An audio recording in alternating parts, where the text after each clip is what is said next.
Shalom, selamat pagi, selamat hari Minggu.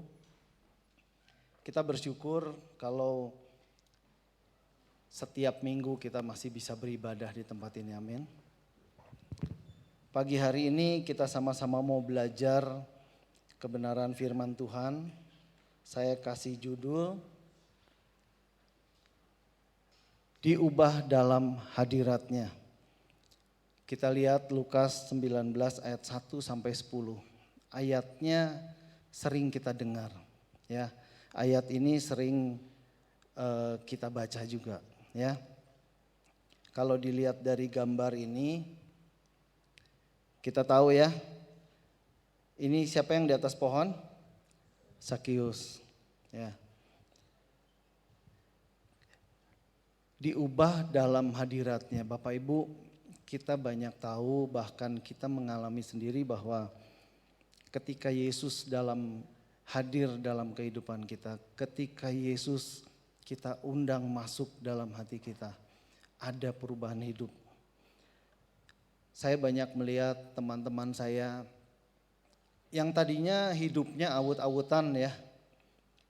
Terus ketika sudah berapa tahun kita nggak ketemu, ternyata dia menjadi seorang hamba Tuhan. Ya, hidupnya berubah sekali. Nah, hari ini kita mau sama-sama belajar. Ada 3 poin yang mau saya sampaikan. Sakius ingin melihat siapa Yesus, itu yang pertama. Ya. Yang kedua, Yesus mendatangi Sakius. Yang ketiga, banyak orang bersungut-sungut. Ada 3 poin. Ya. Sakius ingin melihat Yesus. Kita lihat ayat 1. Yesus masuk ke kota Yeriko dan berjalan terus melintasi kota itu. Bapak Ibu, kita lihat bahwa Yeriko ini adalah kota perbatasan. Ya. Semua orang yang mau ke Yerusalem harus lewat Yeriko. Kota ini bagus, banyak mata air, subur, kota perdagangan dan kota yang menarik. Ya, ini Yeriko. Ayat kedua, di situ ada seorang bernama Sakius, kepala pemungut cukai, dan ia orang yang kaya. Nah, kita mau belajar ini dari Sakius. Lukas jarang sekali menuliskan nama orang, betul ya? Di Lukas 18 ayat 35 Yesus menyembuhkan pengemis buta. Kita nggak tahu kalau di Markus 10 tidak ditulis bahwa itu adalah Bartimius, anak Timius. Ya. Markus menulis Bartimius. Akhir dari hidup Bartimius itu kemana setelah dicelikan? Bartimius adalah salah satu pemimpin gereja mula-mula. Ya, setelah disembuhkan, bayangkan pengemis buta menjadi pemimpin gereja pada mula-mulanya. Makanya Alkitab selalu menulis dan kita lihat bagaimana kehidupan Sakius. Ya. Sakius itu punya arti, ya. Sakius itu punya arti. Artinya apa? Murni, suci, tidak berdosa, orang benar, bersih, saleh, tulus. Ya, ini arti Sakius. Tapi pekerjaannya berlawanan dengan namanya, pemungut cukai. Bapak Ibu, kita tahu bahwa pemungut cukai itu adalah pekerjaan yang tidak baik pada saat itu ya. Kalau sekarang kita wajib bayar pajak, ya kalau kita ketemu dengan orang pajak ya biasa-biasa aja lah ya. Tapi waktu itu Israel dijajah oleh Romawi dan orang-orang Romawi ini menyewa orang untuk menarik pajak. Ya, Saya nggak tahu apakah itu ditenderkan kalau sekarang atau mereka tunjuk. Tapi yang pasti kalau menurut saya, Sakyus ini orang yang pintar, punya relasi yang banyak, sampai dia jadi kepala pemungut pajak. Bayangkan tukang-tukang pajak itu setor sama dia. Pemungut-pemungut cukai, nggak tahu berapa banyak itu anak buahnya Sakyus ya. Nah, pemerintah Romawi ini mengenakan pajak untuk daerah jajahannya. Jadi semua daerah jajahan Romawi harus bayar pajak. Nah, pemungut-pemungut cukai ini kebanyakan orang-orang lokal, orang-orang daerah situ. Ya.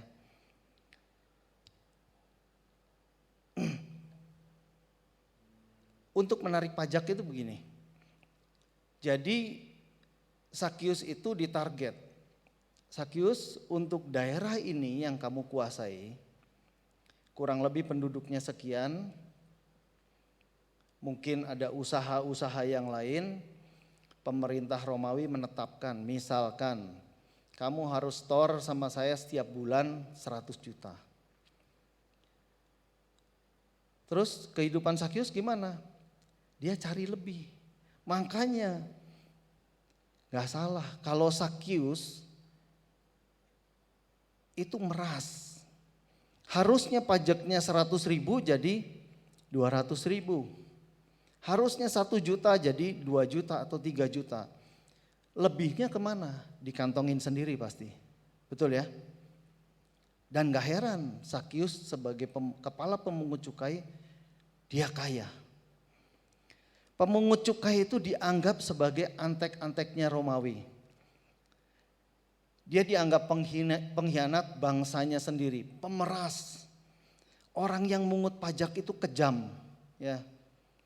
Kalau nggak mau bayar pajak, diambil barangnya. Sakyus dianggap sebagai orang berdosa, bersekongkol dengan penyembah-penyembah berhala. Sakyus dianggap orang kafir, pemungut pajak dianggap orang kafir. Dan yang luar biasanya lagi, yang parahnya lagi, pemungut pajak nggak boleh masuk bait Allah, ya, karena dianggap kafir. Pemimpin-pemimpin Farisi selalu berkata begini, jangan bergaul dengan orang berdosa, jangan bergaul dengan pemungut pajak, ya, nanti ikut jadi kafir, jadi najis, ya. Tapi Sakyus sadar bahwa dia adalah orang berdosa. Kita lihat Lukas 15 ayat 3. Ia berusaha untuk melihat orang apakah Yesus itu, tapi ia tidak berhasil karena orang banyak, sebab badannya pendek. Sakyus berusaha untuk melihat Yesus, ya. Dia dengar bahwa Yesus menyembuhkan pengemis buta. Ayat 18 kan Bartimius itu ya. Dia menyembuhkan pengemis yang buta.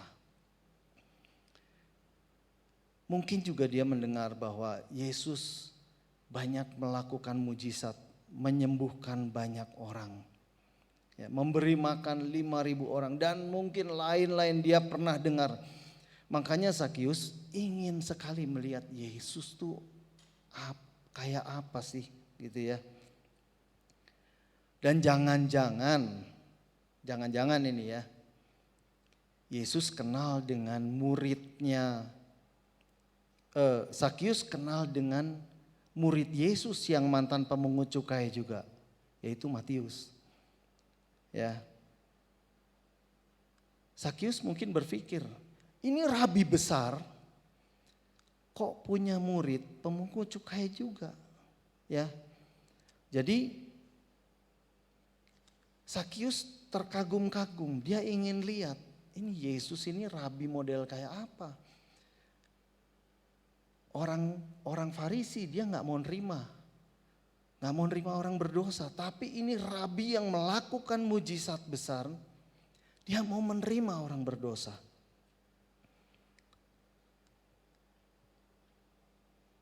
Ini adalah sebuah gambaran bahwa manusia selalu mencari kekekalan, ya. Dalam hidup manusia itu seringkali kita berusaha, dalam hidup kita itu seringkali mencari Tuhan, ya. Banyak orang mencari Tuhan dengan cara yang macam-macam. Rajin beribadah, ya, rajin beramal, dia pikir dia akan ketemu Tuhan. Tapi kenyataannya apa? Dengan keterbatasan kita berusaha mencari Tuhan, kita nggak akan ketemu. Saya percaya ada kekosongan di dalam hati Sakius yang perlu diisi oleh kasih Tuhan. Bapak Ibu, kalau kita lihat tentang Sakius ini pasti punya banyak teman, punya relasi, betul ya? Tapi teman-temannya, orang yang mau dekat dengan Sakius itu pasti orang yang butuh. Orang yang kena pajak, berapa tahun yang lalu saya kena pajak, cukup besar. Dan akhirnya saya harus datang ke kantor pajak untuk mencari siapa kepala pajaknya. Ya, dan saya ngobrol, ngelobi lah, ya.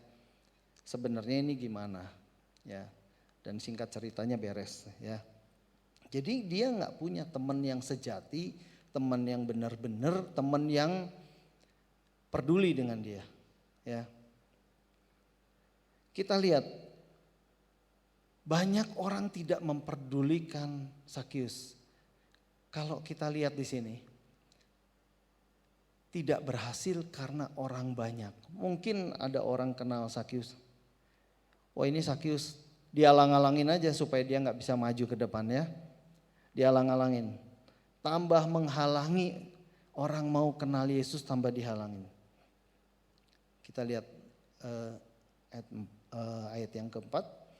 Maka berlarilah ia mendahului orang banyak, lalu memanjat pohon ara untuk melihat Yesus yang akan lewat di situ. Nah, ini pohon ara ini adalah spot di mana Sakius memanjat. Tapi ini pohon ara ini umurnya 500 tahun ya kurang lebih. Jadi bukan pohon ini yang dipanjat, tapi spotnya di sini. Memang tempat ini Sakius naik.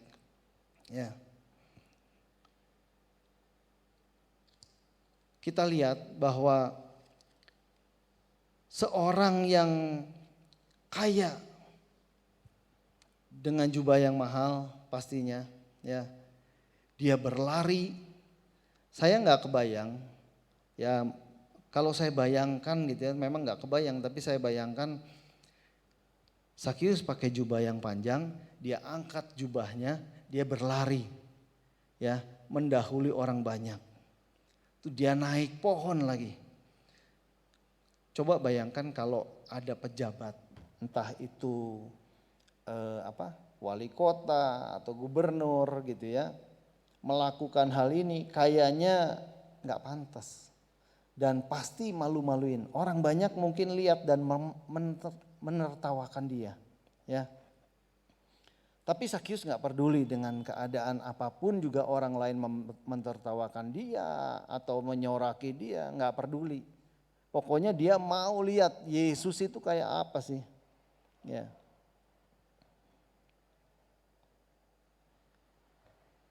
Lanjut. Ketika Yesus sampai ke tempat itu, ia melihat ke atas dan berkata, Sakius, segeralah turun. Pada hari ini aku harus menumpang di rumahmu. Luar biasa ya. Yesus memanggil, Yesus yang mengundang Sakius. Ini adalah inisiatif Yesus, ya. Bukan Sakius. Sakius hanya cuman lihat.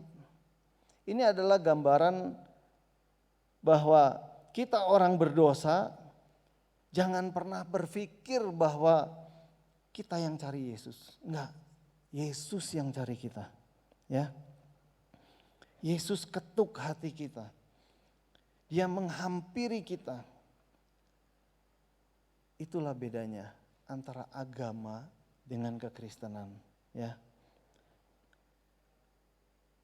Ayat 6. Lalu Sakius segera turun dan menerima Yesus dengan sukacita. Ya, saya percaya waktu makan-makan ini Yesus nggak ngomong gini, Sakius, kamu ini udahlah, jangan melakukan kejahatan lagi. Kamu ini orang berdosa. Nah, Yesus tidak menuduh. Yesus tidak menghakimi. Ya, tapi saya percaya Sakius berubah karena Sakius diterima oleh Yesus. Ada kasih yang besar yang bisa Sakius rasakan. Seringkali kita sebagai orang-orang yang mengerti kebenaran firman Tuhan, ya, kita bersungut-sungut. Ya, kita yang sudah menerima anugerah, kita tidak mau membagikan anugerah itu. Bahkan kita bersungut-sungut kalau ada orang dirubah, ada orang diubahkan.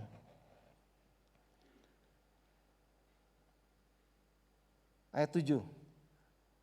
Tetapi semua orang yang melihat hal itu bersungut-sungut, katanya ia menumpang di rumah orang berdosa. Bapak Ibu, kita masih ingat ya soal Lukas 15 tentang ini perumpamaan anak yang hilang, ya. Ketika si bungsu kembali, yang bersungut-sungut siapa? Saudaranya, kakaknya, si sulung bersungut-sungut, gak terima. Nah, ini adalah gambaran seperti ini. Sakius mau bertobat, Sakius diterima oleh Yesus. Orang lain bersungut-sungut, orang lain gak terima.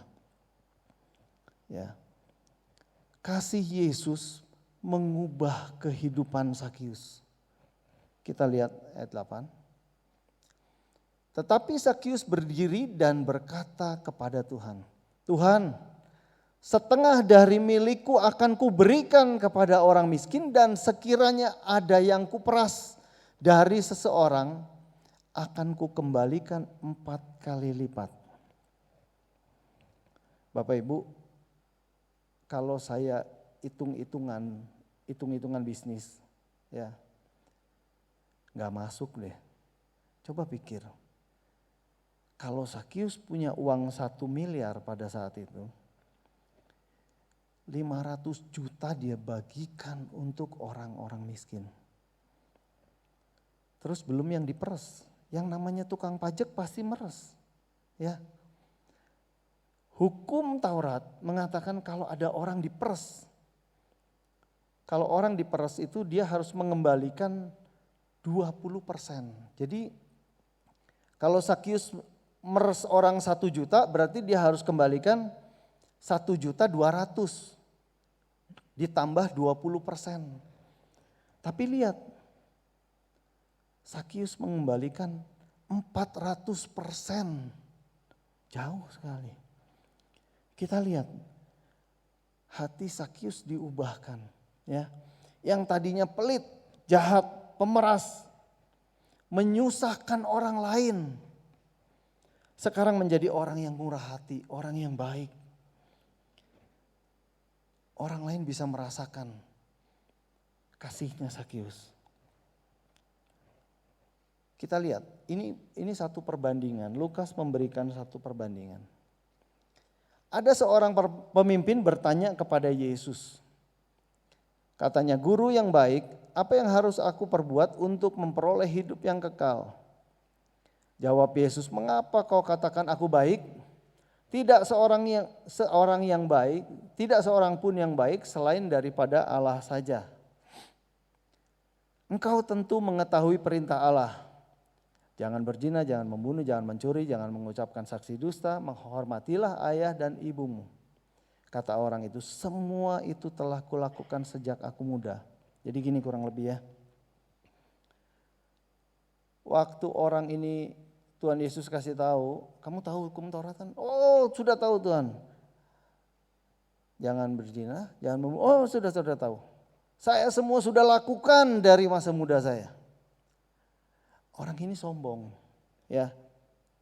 Pasti sombong. Dia menganggap saya ini sudah sangat rohani.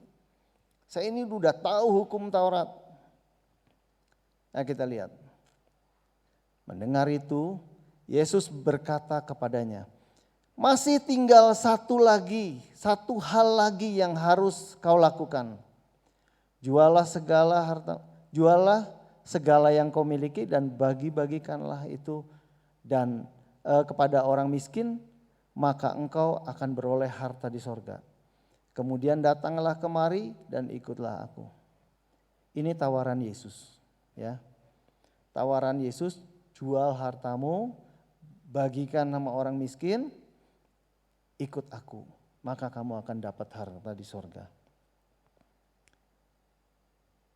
Ketika orang itu mendengar perkataan itu, ia menjadi sangat sedih sebab ia sangat kaya.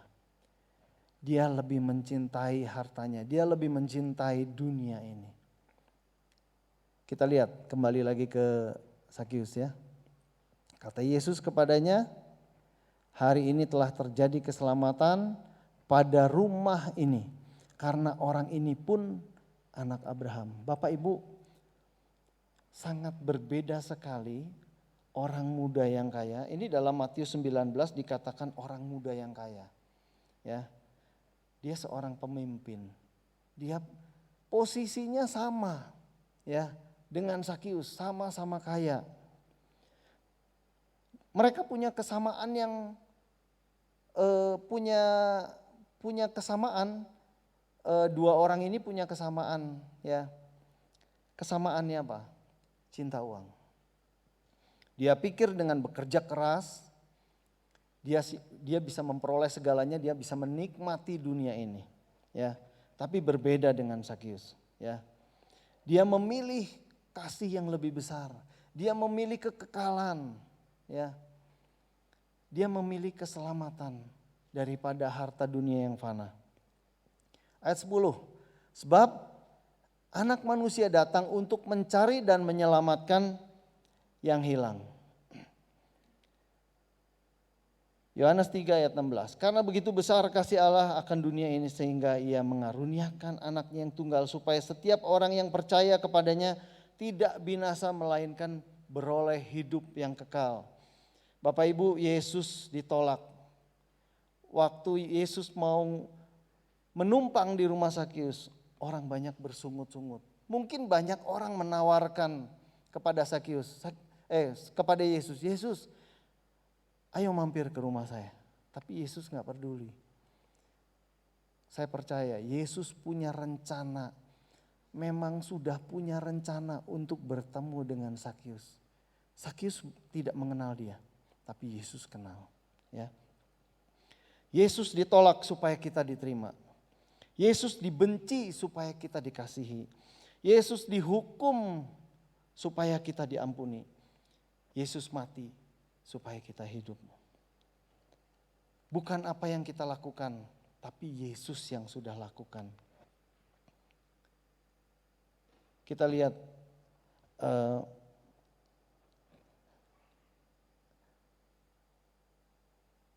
sebab Anak Manusia datang, ayat ke-10, sebab Anak Manusia datang untuk mencari dan menyelamatkan yang hilang.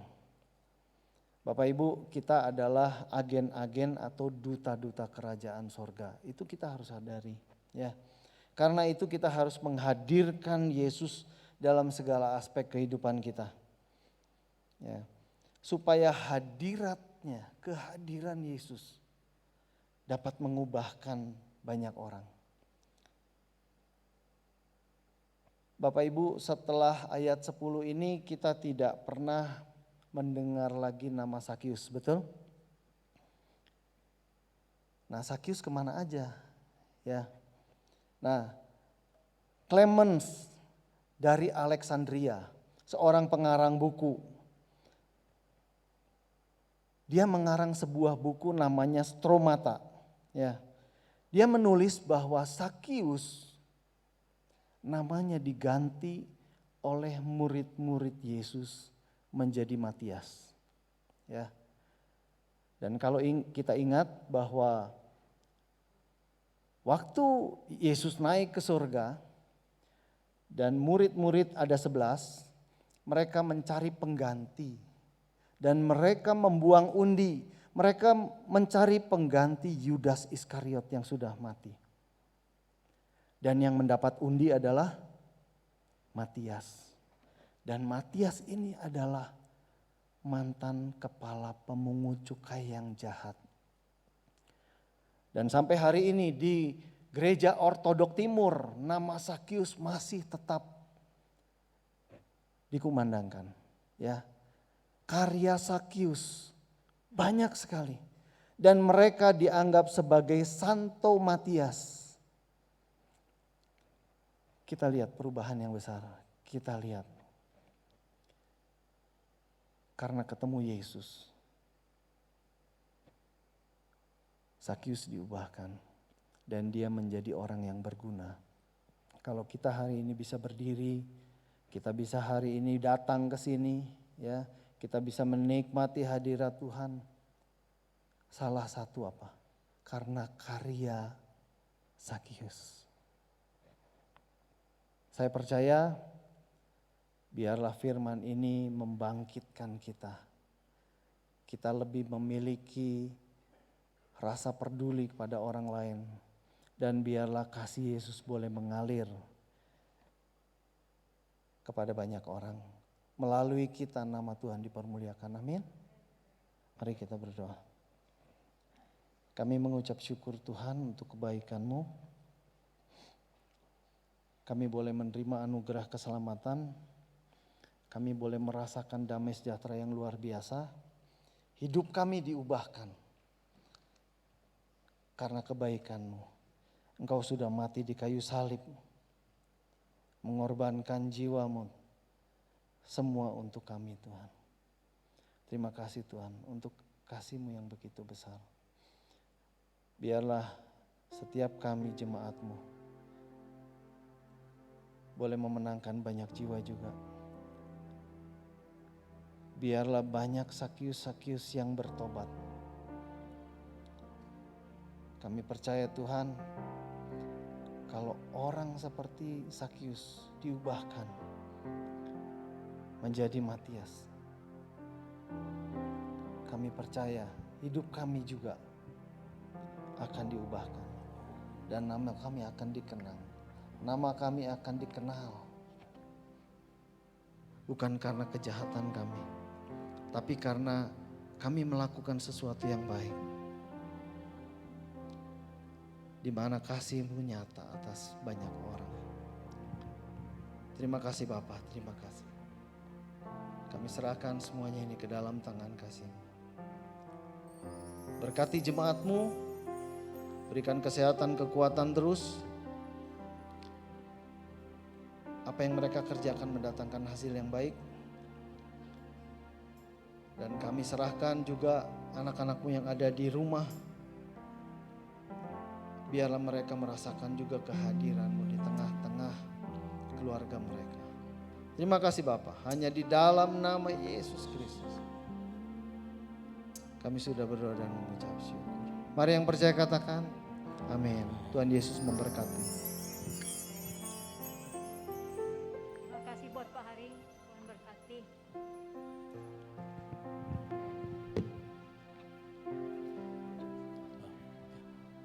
Bapak Ibu, saya ajak semua bangkit berdiri, kita akan akhiri ibadah kita pada pagi hari ini.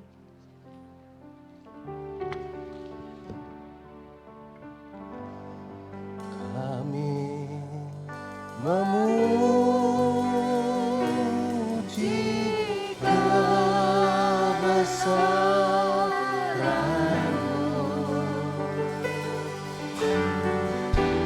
ajaib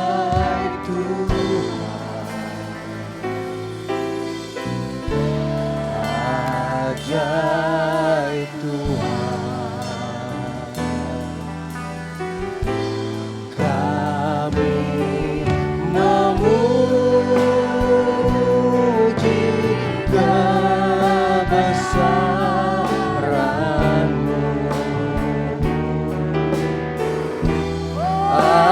ajaib Tuhan, ajaib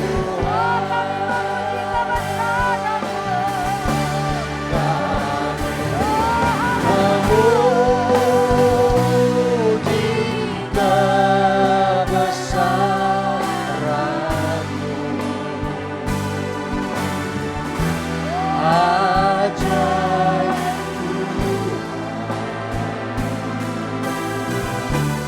ajaib Tuhan, kami memuji kebesaran-Mu.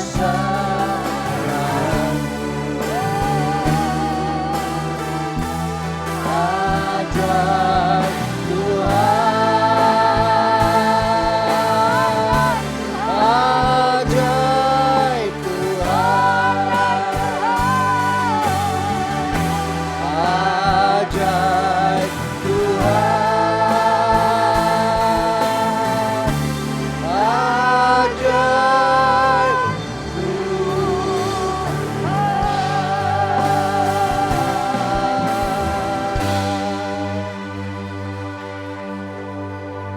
Jemaat yang saya kasih, sebelum saya akhiri ibadah pada pagi hari ini, mari kita semua bersyukur dengan Tuhan.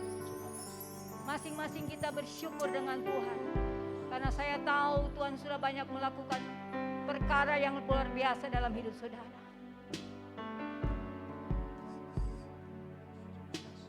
Terima kasih Tuhan. Terima kasih Tuhan. Tuhan Yesus, pagi hari ini hamba-Mu bersyukur. Karena Tuhan Yesus masih memberikan kesempatan kepada kami untuk beribadah pada pagi hari ini. Aku juga berdoa buat mereka yang beribadah melalui rumah mereka masing-masing. Hamba percaya melalui firman yang mereka dengar, melalui pujian penyembahan, mereka diberkati oleh Tuhan. Tuhan, terima kasih buat ibadah pagi hari ini. Ibadah yang mendatangkan kesejukan di dalam kehidupan kami. Kami percaya kami pulang, kami tambah kuat, kami tambah tentang kebenaran-Mu Tuhan. Aku bersyukur Tuhan atas kehadiran-Mu pagi hari ini. Terima kasih juga buat hamba-Mu Pak Hari yang sudah jadi berkat bagi kami jemaat. Tuhan berkati juga hamba-Mu ini. Pakai dia dalam pelayanan Tuhan. Pak, aku juga berdoa berkati keluarganya. Berkati usahanya Tuhan. Tuhan, terima kasih Tuhan Yesus buat pagi hari ini. Kami bersyukur kepada Tuhan. Aku berdoa buat jemaat yang sakit Tuhan. Aku berdoa supaya Tuhan menyembuhkan mereka. Tuhan memulihkan keadaan mereka. Terima kasih Tuhan Yesus. Mari jemaat yang saya kasih, angkat tanganmu, arahkan hatimu kepada Tuhan untuk menerima berkat Tuhan. Tuhan, kami percaya kemanapun kami pergi, Tuhan ada bersama kami. Roh Kudus selalu menuntun kehidupan kami.